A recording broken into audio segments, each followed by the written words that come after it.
Hey, it's Joe. I'm still handling objections here for the for rent method. Another one we've got here is, what do you say when they say, I want my monthly rent to be above market rent?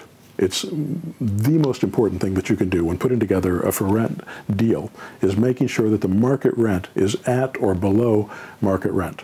Now, the purchase price, that can be higher than its real value, but the market rent, it cannot be above market rent. If it is, the likelihood that you'll sell it drops down dramatically. So make sure that their monthly income on that property is at market rent or below. And the way you find out market rent is use a website called rentometer.com, rentometer.com, or go to Zillow.com, Zillow.com.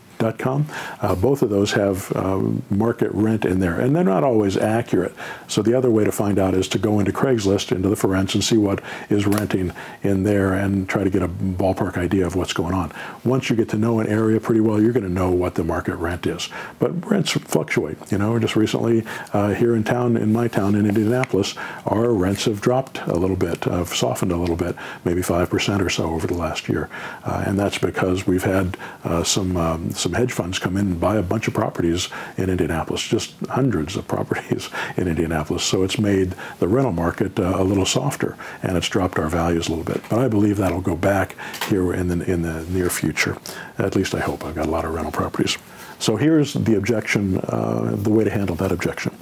It doesn't really matter much to me how much you want for it, but if we put it in over market value, I won't be able to find a buyer. That, unfortunately, is the reality. I can get you full market rent, but not above that. Buyers look at between 18 and 23 houses on average before they buy one. If your house isn't the best one they look at for the price, they won't buy it. You don't want to just be on the market to help your competition sell, do you? Also, we don't know what market rent really is. We can guess at it, but if a buyer doesn't like our price, they'll buy something else. We found that if it's not sold in 30 days, the marketing we use, with the marketing we use, it's not going to sell at that price. And we need to lower the rent by $50 or $100 a month, so be prepared for it if that happens. Does that make sense?